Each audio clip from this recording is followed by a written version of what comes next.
What's up, guys? I'm here today. I have a very, very special guest here lined up here. Just a few minutes. Just the dogs bark. But some fun here with this interview that I've got coming up, hopefully, as long as we get it to work right. So we're going to see here in just a couple of seconds.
There we go. There we go. There we go. Hello.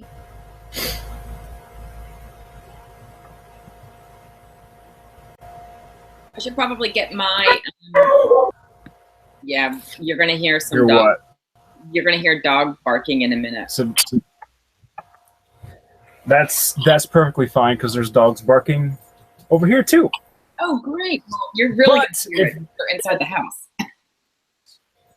Yeah, it's awesome. Speaking of, I need to turn my volume down real quick.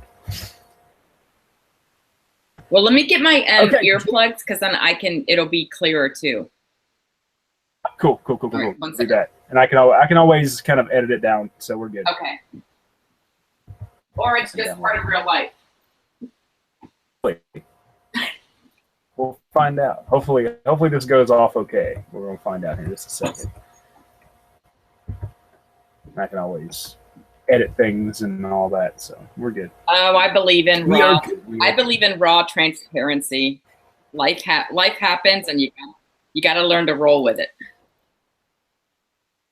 Well, the lovely lady you see here, finally, after what seems like 20 minutes of me trying here on this live thing, please, perfect.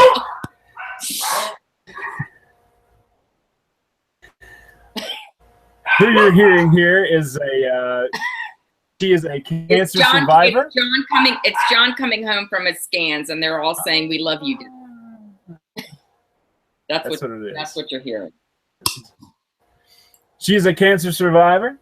She is an avid cyclist. Californian.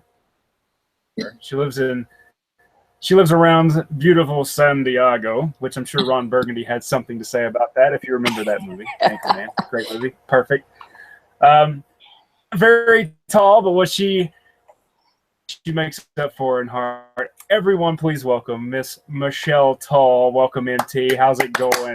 It's going great, and I love that you call me MT. That's a little perfect. nickname I mean, that I got years ago. That's awesome, and you picked it up really? without me even having to tell you. Mm-hmm. Well, I mean, love it. It is what it is.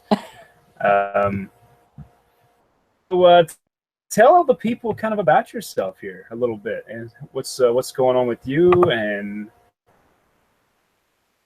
so. Okay. Well, just a little bit. I mean, we'll yeah, I'll just go in really into the just a brief kind of summary. Sure, no problem. Of things, and we'll dig into a little bit deeper here soon. Okay, great. And if I need Kleenex, I have some somewhere, but try not to keep it on the side a little bit. It may get dusty over here. I don't know yet, so we'll find out. I know, right? Misty-eyed. So in a nutshell, I am a 3-time cancer survivor and have truly feel like I've finally come into my own. I feel comfortable in my own skin, and I honestly have to attribute that to not just you, but my awesome Beachbody network, our mutual coach, Jace, who has been an awesome mentor to me and allowed me to kind of be me and not try to mold me into a box. I think that's what it is. I'm finally comfortable in my own skin, sharing my own story and my own journey, and realizing that there are pieces of my journey that really can touch anybody if they're willing to listen. That's Right. kind of the mission I'm on right now.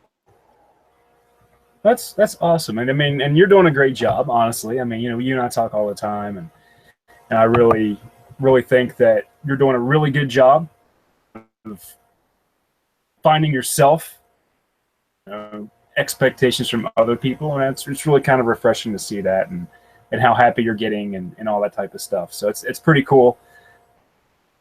Hopefully this sets up right here and this records correctly, because I don't know exactly what's going on right now. If not, it's okay. There's editing software out there. Exactly. You know, here's the thing. This is live, and it's going to be posted in my archive on my YouTube channel. So hopefully when this opens up. Oh, look. Man. It's a pop-in guest. John. Hello. Say hi. Hi, Hey. Trent. How you doing, buddy? What's up, man? How's life in the old San Diego? Hold on, let me. Go ahead. Sorry, Trent. Do it again. So how San Diego. Ah, it's wonderful. Well, of course, it's sunshine 24/7. All right. Well, that's kind of all you get. You see, he's off to other things now. Dude, look at that. That's perfectly Oh my God. fine. I don't care. Whatever load up. Okay, there you go. Perfect. Love it. Jesus is kidding. Okay, enough. You're hijacking my interview. What about me? What am I going to do? We'll interview you soon. I got a journey. I just went to 7-Eleven. Here, have some fun with it. Yeah, he wants to share his journey, so we'll get him on. Trent, maybe we can tag team him in an interview. I don't know how that's going to work, but I think you can invite multiple people to a hangout. Yeah, you can, but I can hear him perfectly on the thing here. I hope this records. We're finding out here in just a second, because this is going all over the place. But stop, and I will get into it. Why is the computer right now? This is ridiculous. It's going like super slow, and it's driving me crazy, because I guess I got so much stuff going on. But anyway, since I'm looking at this lovely gray screen, but I can see both of us in the corner, so it's clearly kind of recording. So, there we go. Flipping around here to you. So, 6 down here. So now let's kind of get into doggy. Got to make the on-screen debut with the doggies. Mm-hmm. They're near and dear to my heart. Of course, you love your dogs, and that's a big proponent of and all of that fun stuff. But let's a little bit more here. Kind of how cancer and all that, and finding out and battling through it, and how that kind of really not necessarily helped you, but kind of shifted your mindset a little bit to kind of get through this type of stuff and really make it worthwhile. Sure. So it really started with my first bout of cancer. I was in my mid-20s and was really tired and couldn't get rid of a cough or a cold. And then I had a nodule come up on my neck. And so I went to the doctor and got diagnosed with a lymphoma, and had to basically take a year off of my life and just be sick. And it really rocked my family. I remember telling my parents and my siblings that to please just let me be sick, and that it was okay for me to be sick. And I knew that there was light at the end of the tunnel because they gave me an 80% chance of cure rate. And so I held on to that the entire time. It was a really rough few months getting me started into my treatment. And I was able to get on a couple test drugs that helped with nausea. And it's kind of random, but anybody that's gone through chemo knows what it does to your body. And I just remember sitting in the hospital bed after and getting the drugs, and they come in and they're in like these suits that you're like, wow, you won't even get near the drug, and here you're going to stick that inside my body. But I could eat chocolate cake. And I was like, oh my God. Whereas before everybody in the room would have to be quiet. I'd have to be sedated. If I woke up, I threw up. But that moment, I don't know, it stuck with me. And it's all about hope. I don't care what the glimmer looks like. There is hope out there. And you have to find it. You have to hold on to it. And you can't let the distractions that come in your head, in your network around you, sometimes even your family, your close friends, your significant other, you can't let that detract you. And so with my other 2 cancer diagnoses, that's kind of what I've always had in the back of my mind. I'm going to beat it. I know that's not always the case when it comes to cancer, but I was going to damn sure try. Yeah, and that's the reason why you're a warrior, and you've done all this crazy stuff, and in literally your short time here on Earth, and yet here you are today. Hey, no, it's not that short. I'm rolling on 50 at the end of this year. Hey, I'm on months, so I got some time to catch up. But so bouts of cancer, which is crazy in its own right. Because I mean, you hear of someone having cancer, and you're like, oh wow, this is it's pretty serious, and all this stuff, and then through it once, but to go through it multiple times, I mean, that takes a toll. And and I'm guessing you had an excellent network of friends and family there to kind of help boost you up and kind of lift your spirits when you need to. Yes, but I do that internally, because I realized that if you put that pressure on other people, and that expectation, you're going to be let down. And right.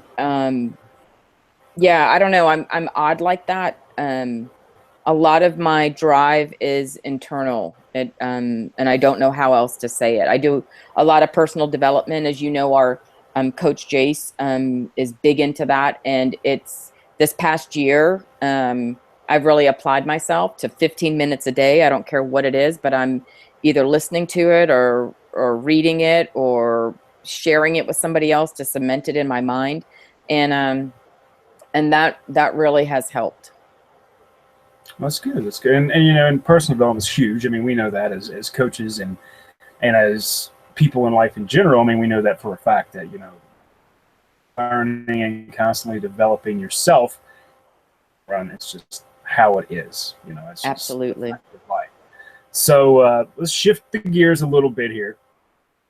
We've kind of gone through your bouts with cancer. Now, after the cancer was gone, destroyed, away, long time. Now you've discovered this kind of, it's almost a therapy for you. I see you so happy every day or every weekend, because you're going up and down California, it seems, just biking everywhere, because you're so big into cycling and all this stuff, and really find that kind of community to kind of get you kind of lifted and outside every single weekend, pretty much going everywhere on this bike. Yeah, so it actually, it's kind of funny because it comes back to cancer. My work started a team for Padres Pedal the Cause at the time, it was just called Pedal the Cause, and it was to raise funds and awareness of cancer research, amazing research that's happening in the San Diego area. All the funds stayed in San Diego, and I was like, oh my God, this is completely awesome. I'd supported Team in Training in the past. I ran my first half marathon through them as a lymphoma survivor. That was on my bucket list. And when I was a teenager, I used to ride my bike everywhere in Arlington, through National Cemetery, down the Parkway. I mean, I was an avid biker and just felt so free. And I kind of got away from it. And I was like, oh my gosh, this is a way for me to get back on my bike, do something with a group, but then also be in my own world. And honestly, what you're seeing out there is me being in my own world. I love the fact that I can ride next to somebody, whether they're a speed demon and, they pass me and I'm like, hey, keep going. Or it's a slow rider just starting out and I'm, chugging along right there with them saying, come on, you can do it. You've got this. Just keep pedaling. Or I'm riding by myself and I'm in my head and I'm thinking about my future and my plans and what I want to do with my life. And I mean, I don't know. It's so hard to describe, but you got to get on a bike or just get out there and do something by yourself. And it is amazing. And a friend of mine told me recently, find your passion and you will find your purpose. And by God, I have found my passion and I am making it my purpose. That is excellent. I love hearing you talk about your cycling and all the stuff that you do. It's literally every weekend. Anyway, it's like every weekend. It's gonna get worse. I just signed up for.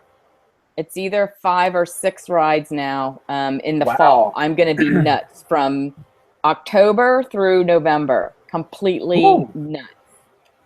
Like multiple centuries are happening every weekend. I don't know. I think December. December's going to be my birthday month, and I'm taking a vacation.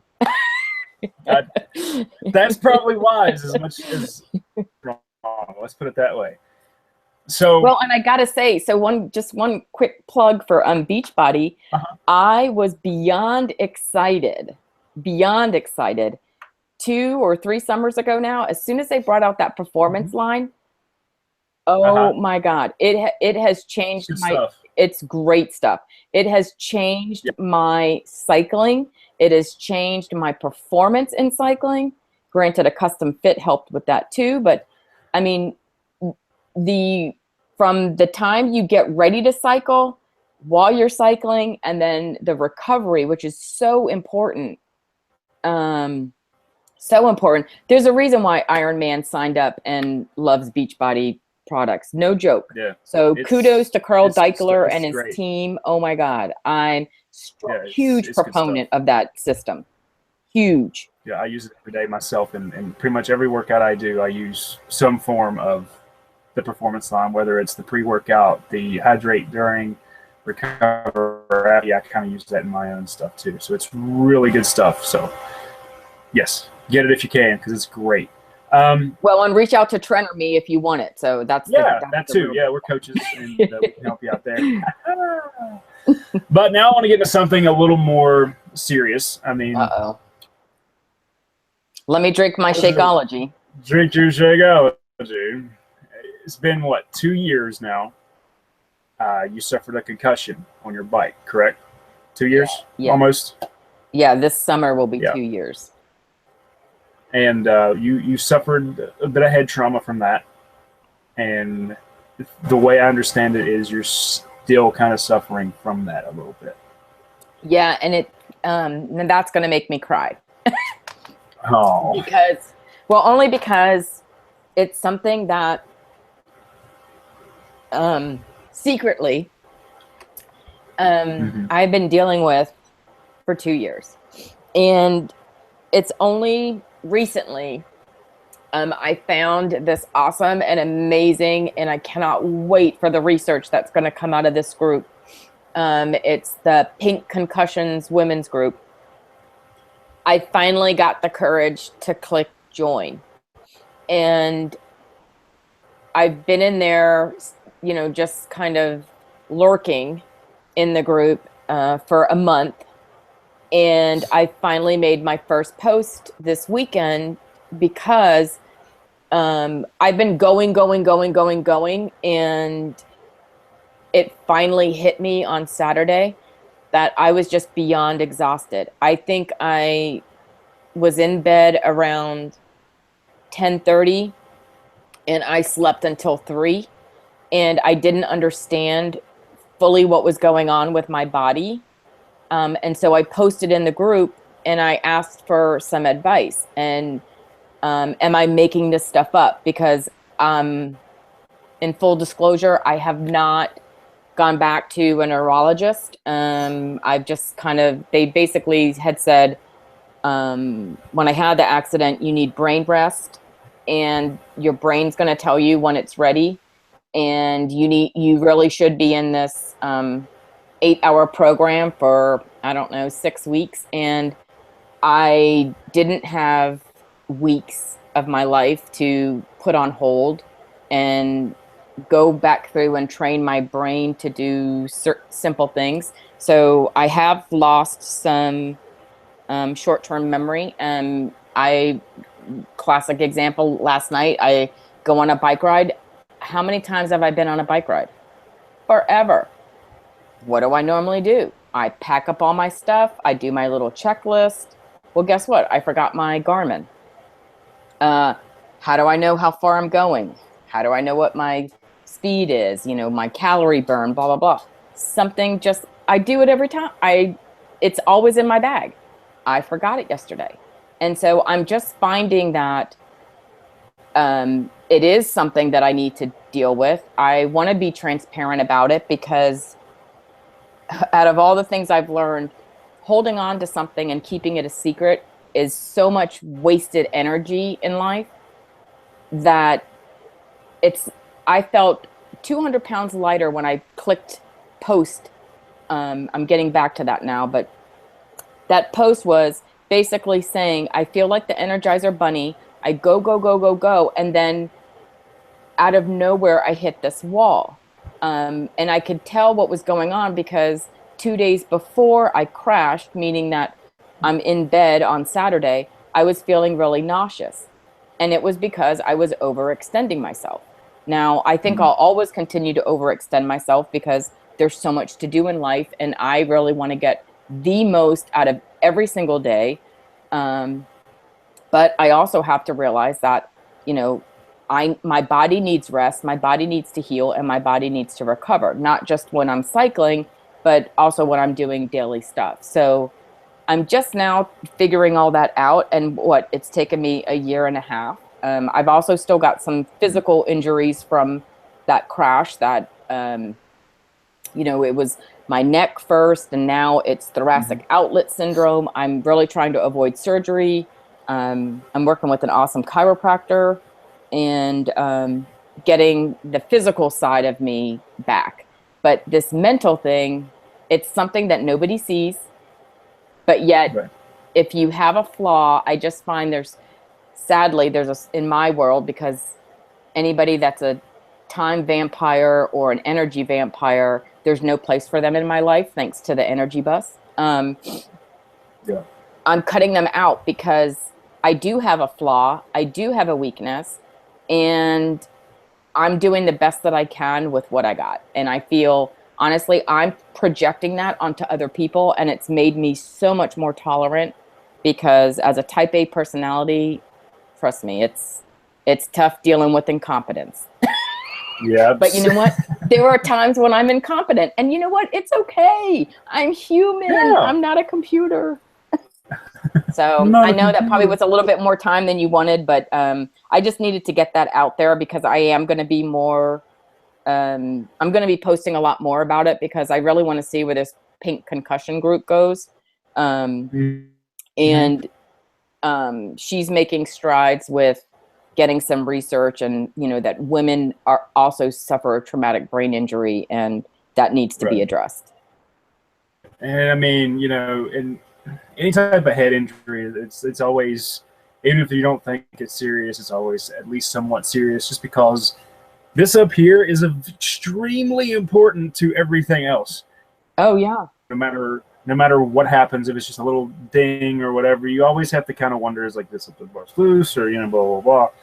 But but I know how you are, and I know that this up here, you're going to still strive to get better and better every single day, and Well, thank you. On little things here and there and be like, oh, I can't do this, I can't do that. No, you're going to keep working until you can do everything you want to again in the way you want to do it. And I know that for a fact from you. So, all I really have today. Thank you so much. I appreciate you for joining me today. Oh my gosh! This has been a lot of fun. I love hearing people tell their story and how they've overcome so much and done so much. Especially someone like you who's battled life, it seems, and has gone through head injuries and all this stuff. And it's fun. It's emotional. It's good to hear your story versus me just like doing a big, word just spread across this page talking about you. It's no, right. Too. Well, and it's also nice too. I really appreciate this opportunity because I've been wanting to share my story, and it feels kind of weird doing, I'm trying to get better at Facebook Live, and just kind of sharing little bits and pieces of me. But it's nice to have this kind of a format, and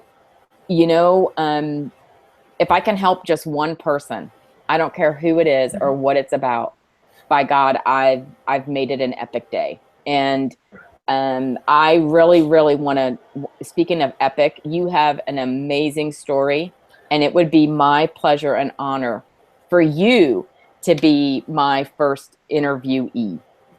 Okay. So all right, let's talk offline and get that set up. Yep. Set that up, and that way you guys can hear me tell my story and the stuff that I've gone through in life and all that, and it'll be fun. It'll be fun to be on the other side of the chair, kind of, even though we're literally call it the hot seat.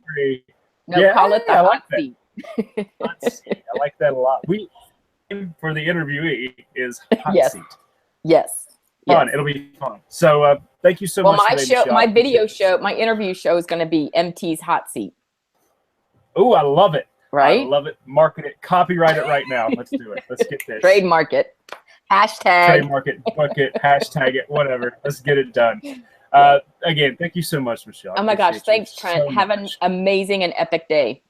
You too. Thank you so much. Okay. I will talk to you, and I'll talk to everybody else later. Thank you guys so much for tuning in. Bye.